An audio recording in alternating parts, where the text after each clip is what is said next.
Regardless. Wow. I swear with my hand over my stomach.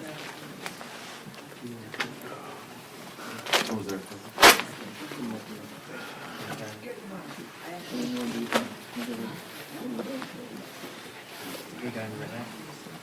Dude, I've seen him.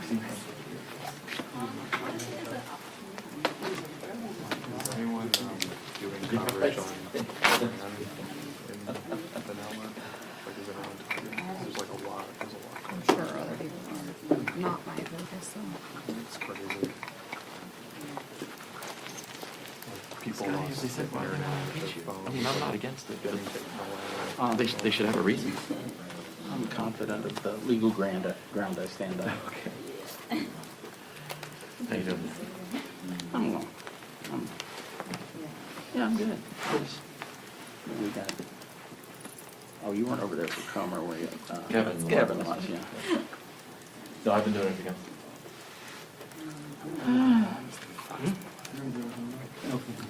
They got a lot of shows taped up there if you want.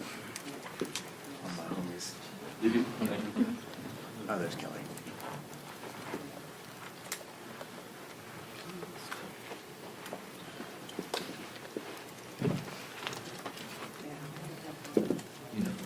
You could just sit here and jump. Great to be the voice of God.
We got our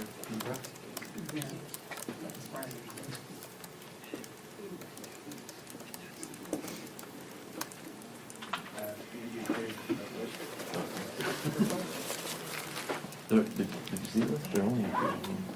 She just walked in. Oh, they all speak? How many people on the list? Just five. 6. Oh, no.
Scheduled for 11, right?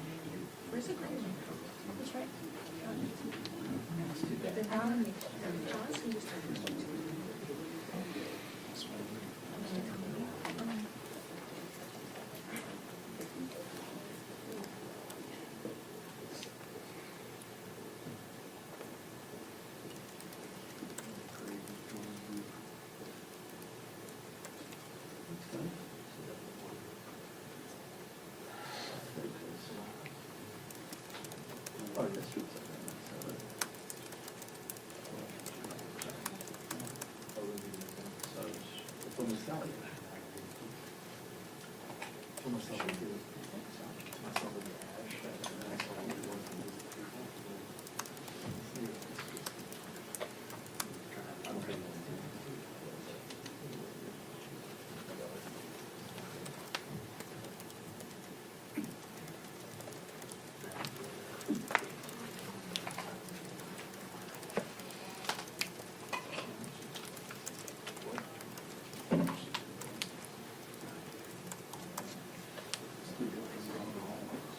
Feel free to use my chair. Are you not gonna use it? Or I'll move if you need it. Don't worry about it. Flexible.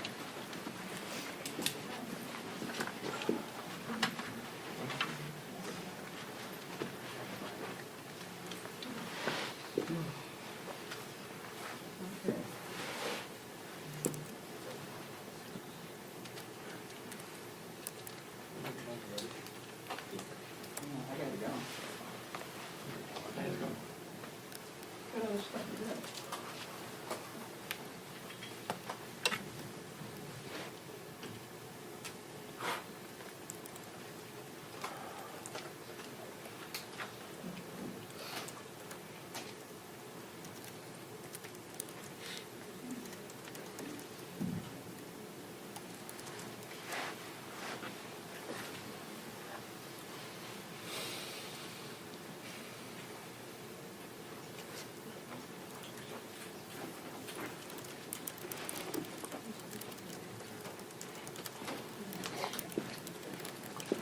Heads up.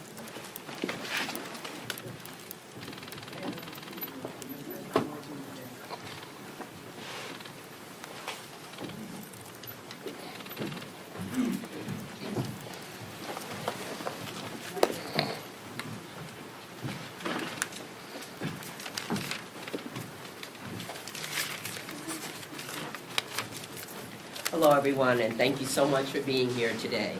This morning, I introduced Articles of Impeachment against Homeland Security Secretary Kristi Noem. I am proud to have the support of almost 70 members of Congress already from all across the country. Secretary Noem has brought her reign of terror to the Chicagoland area, LA, New Orleans, Charlotte, Durham, and communities north to south to east to west. You'll hear from some of those communities, Minnesota and Portland. She needs to be held accountable for her actions. This is why I introduced 3 articles of impeachment against Secretary Noem. Number 1, obstruction of Congress.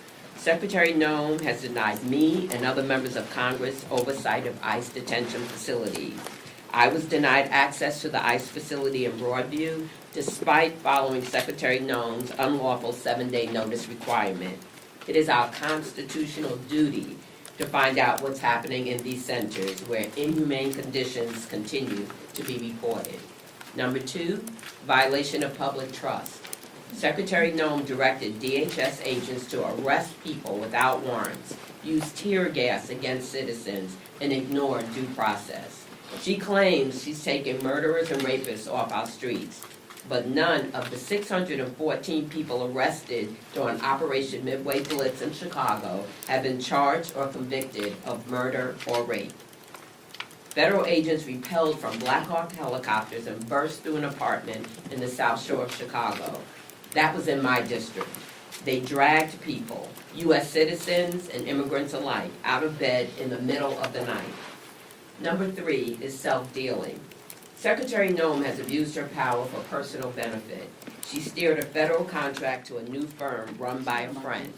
Her propaganda campaign to recruit ICE agents cost taxpayers $200 million. She made a video that turned the South Shore raid into something that looked like a movie trailer. But make no mistake, this is not a movie. This is real life, and real people are being hurt and killed. Renee Nicole Good is dead because Secretary Noem allowed her DHS agents to run amok. Families are forever torn apart. This is not about personalities or trivial disagreements. Secretary Noem has called my impeachment efforts silly. I want to tell her right now, Secretary Noem, you have violated your oath of office, and there will be consequences. I am watching you, members of Congress are watching you, the American people, most importantly, are watching you. And most of all, we are not liking what we're seeing. If you believe impeachment is silly, then you are not taking your job or our Constitution seriously.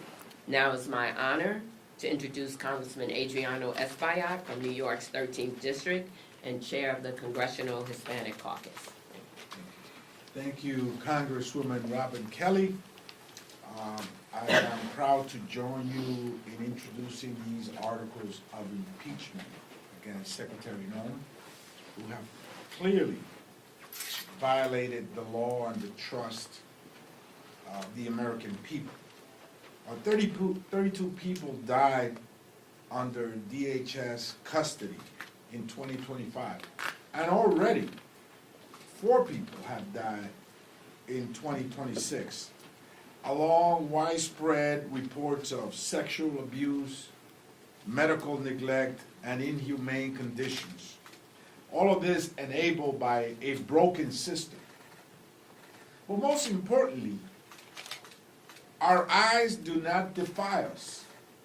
Our eyes do not lie to us.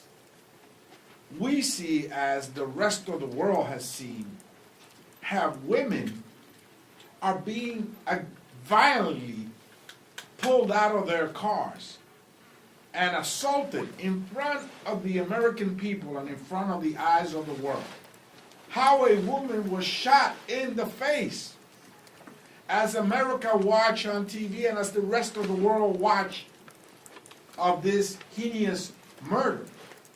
We've seen how not only immigrants, but green card holders, TPS recipients, farm workers, and even American citizens are being stopped illegally, cuffed, detained, and in some cases arrested and deported. I went to Monterrey, Mexico, where I met with 4 children, U.S.-born children, American citizens, that were sent to Mexico with their parents, including a young girl with a chronic cancer condition in her brain that needed immediate medical attention in a hospital in Houston, Texas. So this is a human rights violation, a blatant human rights violation. This is only seen in aggressive dictatorships across the world. And so that's what we have. This is the Trump dictatorship. Do you think that a dictatorship knocks on your door and gives you a dozen roses when you open it? A dictatorship takes away your rights, your fundamental rights. It creeps up behind you and it assaults you. Eventually, it knocks on your door and shoots you. This is what's happening in America today. And so that's why it is important to hold the Secretary accountable. This is enshrined in our laws and our Constitution. We must exercise our oversight powers Congresswoman Velasquez and I went to 26 Federal Plaza, where we were denied entry to an ICE building. Subsequently, we went to court, and we had a favorable decision by that court to allow us to exercise our oversight powers. And just recently, Secretary Noem again placed another 7-day notice so they can prepare themselves and hide the truth before we get there. When we got there, they were mopping the floors. They were cleaning up. They didn't want us to see the dirty conditions. 30 men in a room with 2 toilets, one of them broken. A woman right across in another cell that could see each other. No confidentiality at all. This is inhumane and warrants an impeachment proceeding. Esto es inhumano. Y sí merece un proceso de destitución. Por eso estoy aquí con la congresista Kelly para unirnos a este proceso que lo garantiza la Constitución de los Estados Unidos. Gracias. Oh, I'm sorry. And now allow me please to introduce Congresswoman Maxine Dexter from Oregon's 3rd District. Thank you so much for joining us today, and thank you to Representative Robin Kelly for meeting this moment with action and moral clarity. I am Congresswoman Maxine Dexter. I'm a mother, a physician, and the honored representative for Oregon's 3rd Congressional District. Last week, ICE murdered Renee Nicole Good in Minneapolis. The very next day, federal agents shot 2 people in East Portland in my district. These are not isolated events. This is part of a pattern of abuse by brazen, militarized federal agents who act without fear of being held accountable to the law. People are being disappeared. People are being assaulted. And now people are being murdered. And when our children and grandchildren ask what we did, when our neighbors were being targeted, I cannot sleep unless I can say every single thing we could. That is why I'm helping introduce articles of impeachment to remove Kristi Noem from office. We've all seen her crimes play out right before our very eyes. She's willfully obstructed congressional oversight, denying members, as you have heard, of Congress to facilities they have a legal right to conduct oversight at. She's clearly violated public trust with her warrantless arrests, the use of violent force against U.S. citizens, including detaining 4 U.S. citizen children from my district and being held in a windowless cell at the border near Canada for weeks. And Kristi Noem has misused her position for personal gain while inappropriately using $200 million, taxpayer dollars, to fund an ad campaign to bring in ICE recruitment. These are not the best of the best folks that she's looking for. She is looking for people who are willing to invoke her lawless charade. I'm going to use every opportunity to implore my colleagues across this institution to wake up and join this effort, because protecting communities from unaccountable power isn't optional. That is our duty. Courage is contagious. And with that, I'm honored to yield to one of the most courageous among us, Representative Nydia Velasquez. Thank you. Thank you. Good morning, everyone, and to all my colleagues here and to Robin Kelly, thank you so much for this action. When the president was running for office, for president, he made a pledge to the American people that he will be the no wars president. And yet, he is invading sovereign countries like Venezuela, also sending a message to Cuba, Mexico, Iran, and in our own streets of America, he's launched war against American citizens. So let's get straight to the point. We are here today because the Department of Homeland Security has been turned into a weapon of political revenge. This agency thinks is above the law. Kristi Noem has treated the Constitution like a suggestion and our communities like a battlefield. I have represented the people of New York for over 30 years. I have seen a lot of presidents, but I have never seen an administration use federal agencies to explicitly punish cities just because they didn't vote for them. That is exactly what Donald Trump is doing, and Kristi Noem is his willing executioner. In my city, ICE is no longer a law enforcement agency. It's a rogue operation. Masked agents are abducting high school students from their neighborhoods. They are snatching fathers and mothers outside our immigration courts during routine checks, turning places of justice into traps. Even this week, they detained a city council staffer who is here in New York legally. This agency is completely out of control. Every time you see an ICE officer interacting with Americans now, they are screaming, cursing, and smashing windows to pull people out of their cars.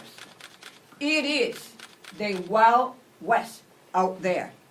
And I guess that is why Kristi Noem loves wearing that cowboy hat. The difference is, Ms. Noem, this is not a show. Lives are on the line. When she bragged about shooting her own dog, she wasn't just telling a story. She was showing us her character and how she might run a government agency. When you give untrained individuals a badge and set them loose, Americans are going to get hurt. Just like we saw last week in the tragic killing of Renee Nicole Good. And what was Kristi Noem's response? Did she demand an investigation? No, she went on national television and smeared a dead American as a domestic terrorist. The articles we are filing today lay it all out. The obstruction of Congress, the violation of the public trust, and the self-dealing.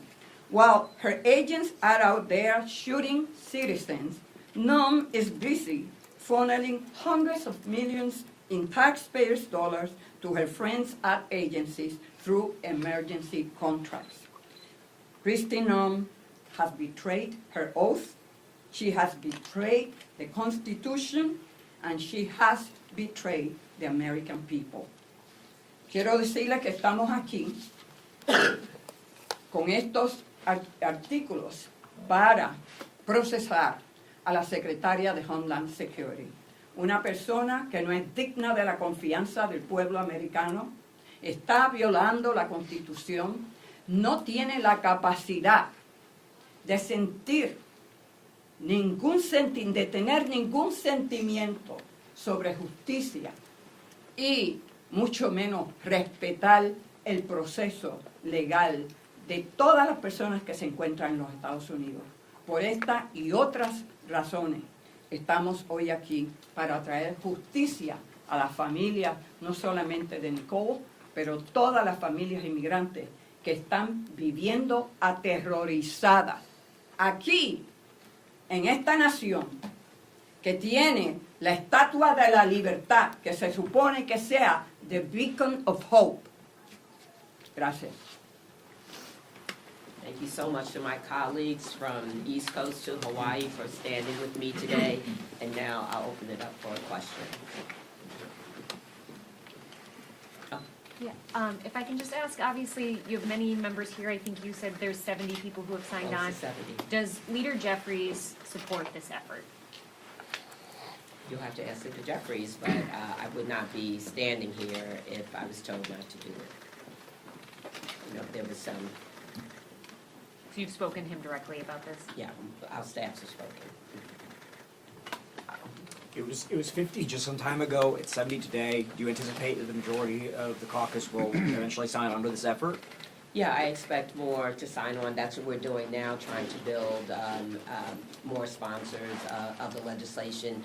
I mean, people joined on quickly. When I put it out there, people contacted me almost immediately, and it's been growing and growing and growing as people find out about it. And just to follow up to that, have you encountered any resistance from Democrats?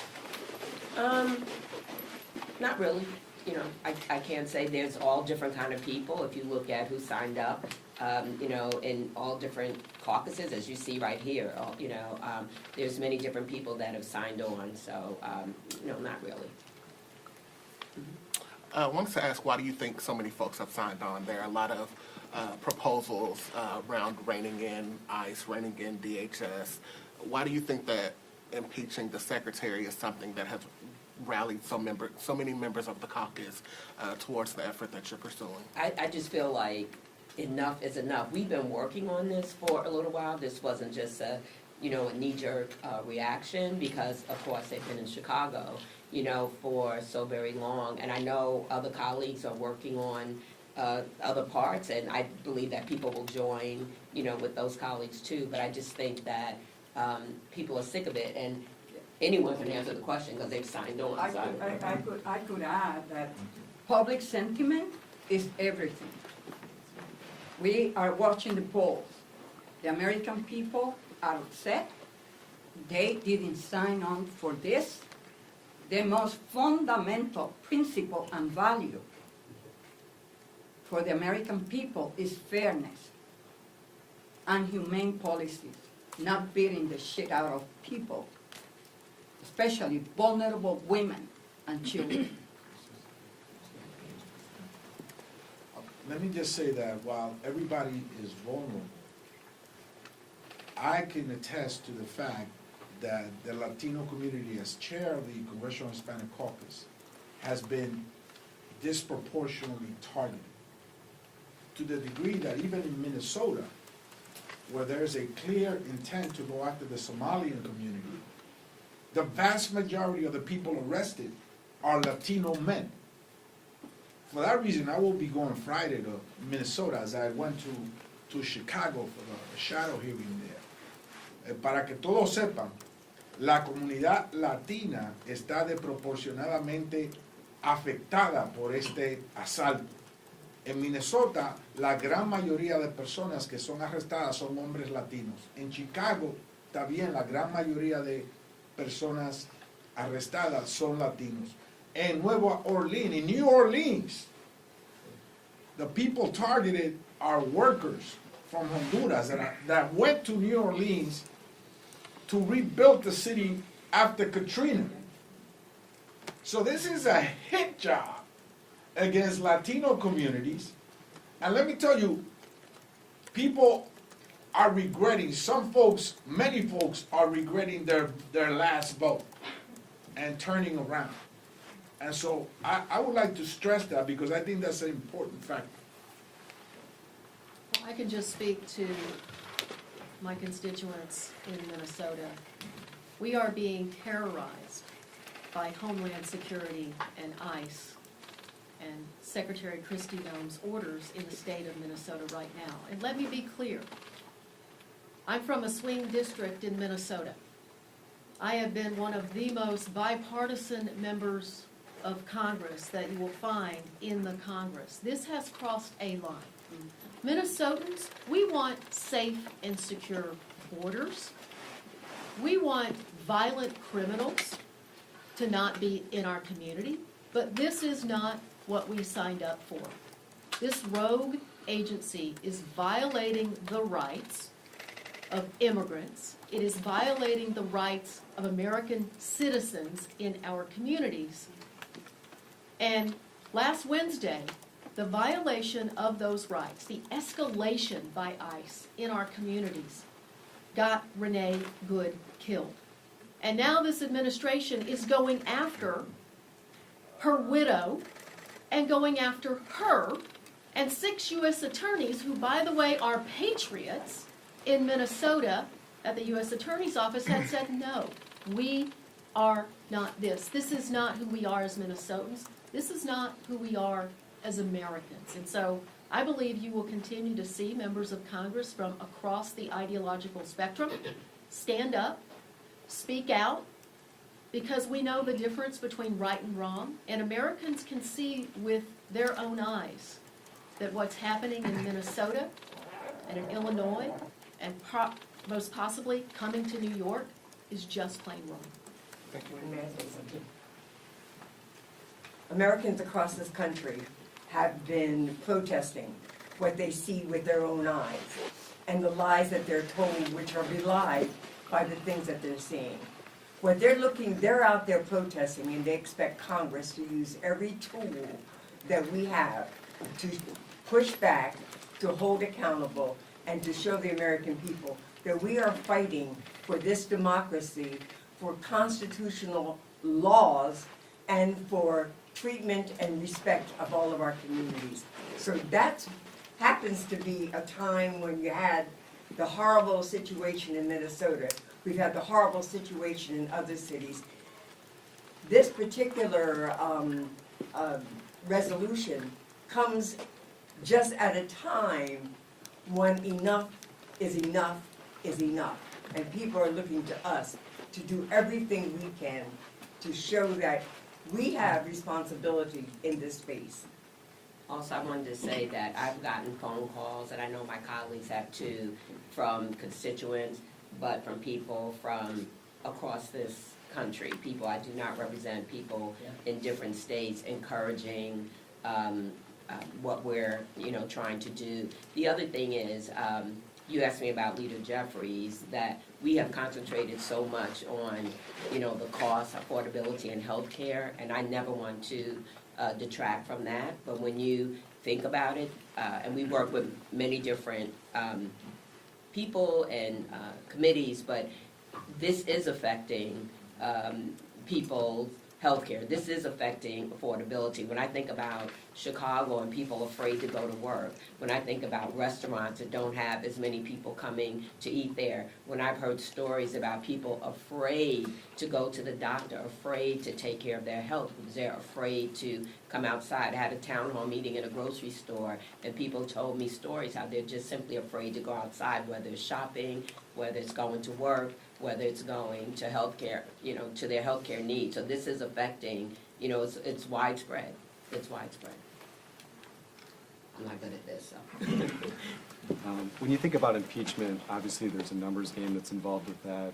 If you put the merits of your resolution aside and think about just that numbers game of getting passage in the House and conviction in the Senate, is this more about sending a political message right now or previewing the playbook for Democrats should you take back the majority?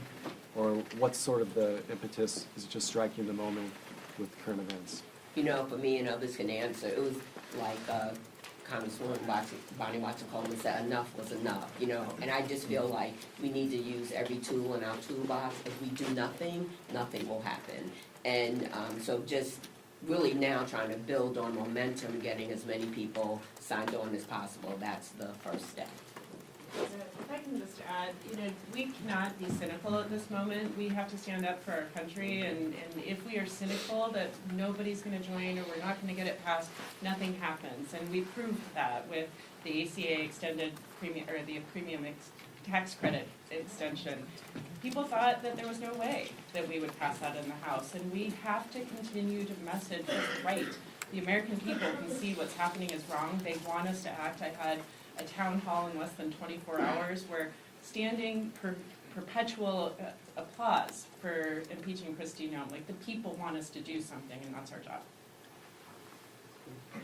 You talk about using every tool in the toolbox. If this effort does not gain enough momentum, what other options are House Democrats considering? There's been a lot of talk of defunding ICE through the appropriations process, also abolishing ICE. What options are on the table? Well, actually, I think at this point, all options are on the table. We just have to see, what's going to work, and we have to have, more discussion around it. But yes, I've heard conversation around that too. But Those are all tools in the toolbox that we have to look to.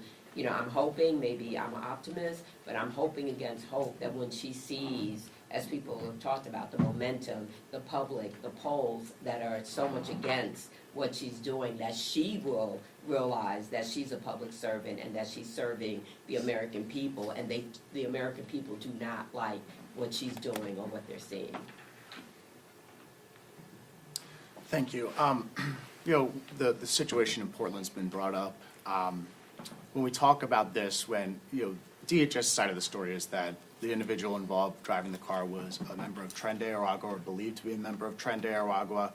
They're alleging that the driver weaponized their vehicle against law enforcement. Is it okay to be lumping these cases together, consider that Renee Nicole Good was not a member of a gang, and does that hurt the effort at all? Yeah, what I'll just say is that the first and foremost issue is that people have rights. Due process is available and a right to every single person in this country. You do not become the executioner because somebody is driving away, and that is absolutely a principle that our law enforcement in Portland has really been very intentional about rebuilding trust in the public right now. So these sorts of lawless activities undermine trust with our public officials, our law enforcement agencies that really are doing the right thing. So I think it's important that people get their day in court, that they are prosecuted if they are criminals. This is the same issue when Abrego Garcia was taken to El Salvador. It is a right to be able to prove your innocence or be found guilty in a court, and that is what these folks are not getting. And even though you differentiated with Renee Good, they still called her a domestic terrorist. Thank you guys so much. Thank you. Thank you.